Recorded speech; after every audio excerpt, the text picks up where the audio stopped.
But something you touched on, I want to get back to, is the ramifications for your everyday worker. What should you be doing as an employee right now? So my best advice to people, even if you're happy where you are, even if you're feeling really good about yourself and your company, you want to do two things. And you're going to think I'm kind of talking out of both sides of my mouth here, but one is that you want to do away with the bare minimum Mondays, the try less Tuesdays, the quiet quitting, the acting your age. Get rid of that mentality. Don't do that. What you want to do is you want to make yourself indispensable. You want to be that go-to person in the office that gets things done. You want to volunteer for any task. If your boss says, hey, we want you to come back into the office because you work remote, come back in and say, yes, ma'am, yes, sir, thank you. Now, you may say, I'm being you're going to be a suck up doing that. No, you're being realistic. Things are different. Things are tougher. The times have changed. And when the things change, you have to change with it. You have to be smart enough to know, hey, we're now entering a different environment, a more austerity-driven environment. And you have to be careful. So you want to hold on to your job and do what it takes. However, here's the second part. Just because you're working hard at your job to keep it, it doesn't mean you could have a stealth search at the same time. So you want to find recruiters in your space who know what you do, reach out to them, tell them about what you're looking for, what kind of company, what kind of job, what kind of compensation, and let them do the work for you and look for opportunities to share with you. Network. Tap into your network to get leads, to say, hey, Brittany, do you know anybody at such and such firm? I'd love to work there. Can you make an introduction? Maybe get in touch with some career coaches who could help you with your resume, with your LinkedIn profile, maybe even ghostwrite some stuff on LinkedIn to make you stand out. So you want to have both, making sure you hold on to your job simultaneously by hedging your bets. You want to kind of look for another job just in case. Go on some interviews, informational interviews, network, test the water, respond to jobs online, so that if anything goes wrong with your company, you don't have to worry and then start from square one to start looking. Jack, your plan here really covers all your bases, trying to stand out at work, also looking for another option in case things don't really pan out there. But an interesting trend that I saw over the past few years is that the power was in the hands of the employee. It seemed. Now is the power in the hands of the employer. Completely changing. It's amazing how it seems like almost overnight, companies went, particularly say in the tech sector, from catering to their workers, giving great stock grants and stock options, high compensation, high pay. If you want to work from home, you could work from home. If you don't want to work today, don't work today. If you want to work on this project, work on this project. Hey, by the way, we have free breakfast, free lunch, free laundry, free shuttle back and forth to work. Oh my gosh. There's a venture capitalist who basically said they were hiring people for vanity purposes, doing fake work, that because things were so hot and for so long within the tech sector, they just hired super aggressively. Now it's just the opposite. With high inflation, high interest rates, uncertainty, now the leaders of these companies are saying, whoa, we can't do this anymore. We can't afford this anymore. So we're cutting out everything.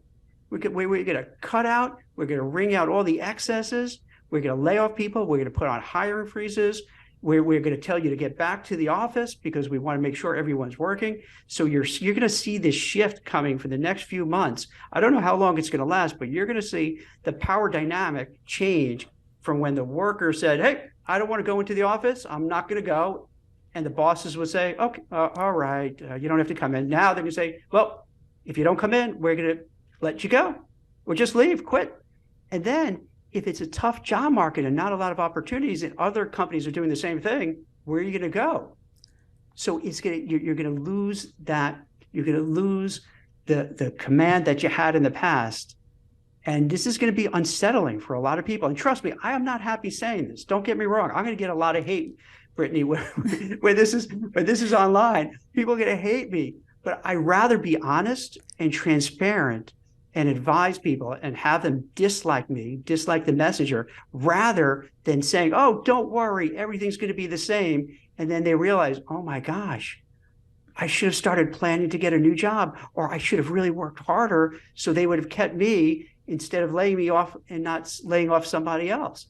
So this is a time where you can't be complacent. You have to be really smart, really thoughtful. You have to kind of plan what you're going to do, and you don't take anything for granted. Also, you don't want to panic and make any rash decisions, because when things go bad, people hastily make decisions. So as I mentioned, hey, you want to look for another job, but you just don't want to jump to any job. You don't want to panic and just take a job for the sake of taking a job. And then 3 months later, 6 months later, you're like, oh my gosh, what did I do? What a bad mistake. You have to keep your wits about you. You have to be emotionally and mentally strong to navigate this new untested, really, environment that we're going through.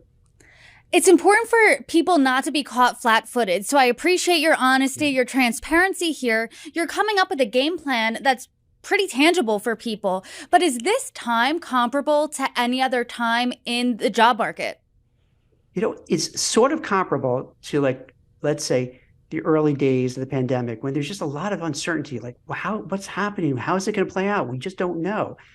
The financial crisis, similarly, like the beginning days, what's going on? What's going to happen? I would say take a page out of that playbook. And it's really the same. It's saying, hey, I got to watch out for myself. And this is going to sound harsh and cold, but it's reality. No one is going to really care about you except for yourself. You can't depend on your company. You can't depend on your boss. You have to depend on yourself and navigate your career. You have to think, what's best for me? How can I hold on to my job? If I can't hold on to my job, how do I get another job? And then put a game plan together to get that other job. If you can't get another job, how can I make some money? What can I do? How else can I have a living? Do I go back to school? Do I take courses? These are the things you want to start thinking now before it's too late. Because once you get laid off, then you can't think straight. You're worried, you're stressed, you're anxiety ridden. So now is the time to start planning. You want to have your plan to keep your job and plan to look for another job, and then maybe have some other ways to bring in some income so it takes some of the relief and some of the pressure off. Jack, we're floating terms like recession, financial crisis. Do you think where we're at right now, where we're sitting today, we are going to see a great financial crisis 2.0? I think if I had to bet, I would, well, let me put it this way. It seems from what I'm reading and what I'm seeing and hearing is that it looks like the government is going to try to backstop the banks, and they put it kind of almost a floor under it. And when that happens, I think it takes some of the relief off. If they didn't, then everybody would be worried, oh my gosh, my company could go under. This bank could go under, this financial institution. So it looks like they're trying to support it. How long they could support it, I don't know. Or maybe if they could support it enough to fix whatever measures they need to be fixed at the different banks, then we can kind of get through it.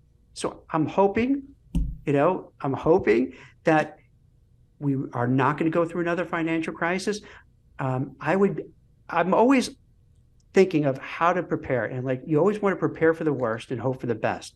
So would it hurt to prepare thinking that everything could go bad, and put your finances in order, look at what, your spending habits. So you want to make sure if things go south, if there's a recession, if things go bad, that you have enough money to get you through, enough emergency funds to get through tough times. If I'm wrong and everything is just wonderful, then that's okay. So you were preparing anyway. So you're in a better spot, saving money, putting away aside, not putting everything on your credit card and building up debt. So you want to be careful, you want to be cautious, you want to be thoughtful, and you want to protect yourself financially and in terms of your job. Jack, I love talking to you because you are a strategy guy. You tell people what to do in the job market and what you're seeing. So I do want to leave our viewers here with an action item. What do you think? They watch the video. What's the first and most important thing that our viewers should do right now in the job market? I think the first thing now is to assess where you are, what you're doing. You want to look at your company and figure out, are they in good shape or not? Look at their financial statements, ask around, see how the reputation is with other firms. If it's sound, that's great. If it's not sound, you want to start looking around. The key is this: you want to take active control over your career. You don't want to just sit around and wait and hope everything is great. You want to, as I mentioned before, you want to be strong in your job. You want to do whatever you can to keep it. But at the same time, keep looking for another opportunity. You want to keep your finances in order so you have enough money to go through a bad streak if it takes a while. You want to get involved with, build out, cultivate your network so they can come up with other opportunities. And then you want to kind of just keep your eyes open to see how things are playing out.